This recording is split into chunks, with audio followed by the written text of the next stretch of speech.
नमस्कार मित्रांनो, आज आपण या व्हिडिओमध्ये 6th चॅप्टर पाहणार आहोत. ट्रुथ विदाउट अपॉलॉजी या पुस्तकामधील जे आचार्य प्रशांत यांनी लिहिलेलं आहे. स्लीप वॉकिंग थ्रू लाईफ म्हणजे विचार न करता सवयीने आयुष्य जगणे, काहीही समजून न घेता जगणे. Man lives like a machine, program, predictable and unconscious. What makes it worse is the illusion that we are choosing freely. माणूस मशीनसारखा जगतो, आधीपासून ठरलेल्या सवयींनी चालणारा, अंदाज लावता येणारा आणि बिन जाणीवेचा. आणि त्याहून वाईट म्हणजे आपण स्वतःच्या इच्छेने निवड करतो आहोत असा त्याचा भ्रम असतो. Remember class 6? You were told study hard, get good marks. Why? So your parents could boast to neighbors and relatives. And when you didn't study, carrots were dangled. Do well and we will buy you that toy. External motivation, external pressure, external rewards. 6वीचा वर्ग आठवतोय? तुला सांगितलं जायचं खूप अभ्यास कर, चांगले marks मिळव. पण का? म्हणजे आई वडील शेजाऱ्यांपुढे आणि नातेवाईकांपुढे अभिमानाने सांगू शकतील. आणि जेव्हा तू अभ्यास करत नसायचास तेव्हा आमिष दाखवलं जायचं. चांगले मार्क्स मिळाले तर तुला ते खेळणं घेऊन देऊ. म्हणजेच बाहेरून प्रेरणा, बाहेरून दबाव आणि बाहेरून प्रलोभन. Then came class 10. The story shifted. These marks will matter in job interviews. So you bent your back, memorized more textbooks. मग 10वी आली, कथा बदलली. सांगितलं गेलं हे मार्क्स पुढे नोकरीच्या मुलाखतीत कामाला येतील. मग तू अजून कष्ट केलेस आणि अजून पुस्तकं पाठ केलीस. Then class 12. Critical year. Entrance exams. Your future depends on this. So again you slog, exhausted and afraid. मग 12वी आली, खूप महत्वाचं वर्ष, प्रवेश परीक्षा. तुझं भवितव्य यावर ठरेल असं सांगितलं गेलं. म्हणून पुन्हा तू खूप झटलास, थकलेल्या आणि घाबरलेल्या अवस्थेत. And now you want to extend the same stale story. Just add another dreary chapter to the same predictable script. आणि आता तुला हीच जुनी बोथट कथा पुढे चालू ठेवायची आहे. याच साचेबद्ध पटकथेत आणखी एक नीरस अध्याय जोडायचा आहे. You have been a machine all your life, chasing numbers, marks, percentage, ranks, and you think it will stop? It never stops.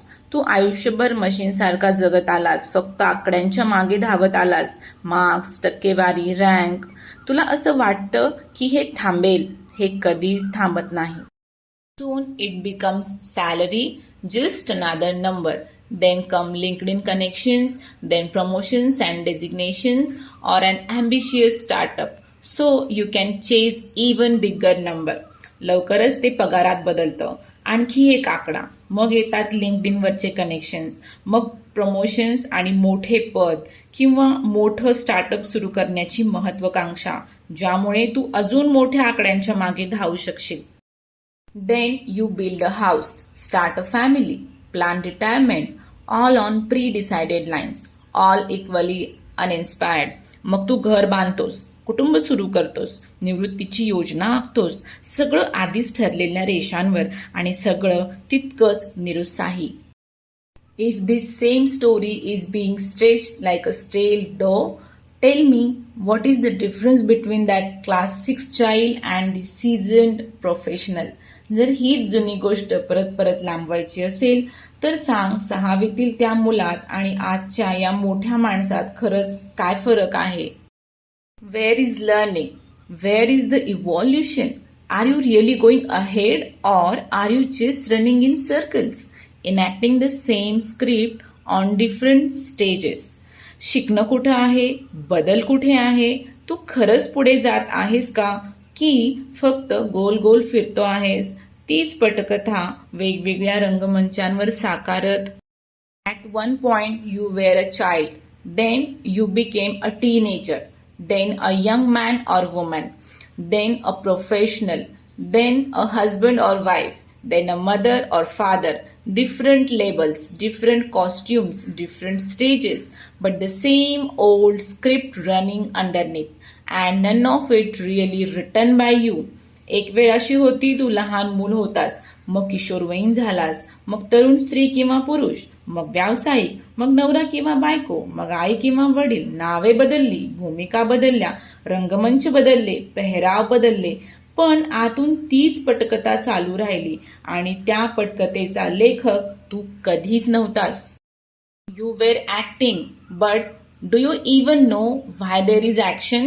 You are moving, but do you know where you are going? You are alive, but are you awake? Or are you just sleepwalking through life, repeating an old story that was never yours to begin with? तू कृती करतो आहेस, पण ही कृती का आहे हे तुला माहीत आहे का? तू चालतो आहेस, पण कुठे जात आहेस हे कळते का? तू जिवंत आहेस, पण खरोखर जागा आहेस का?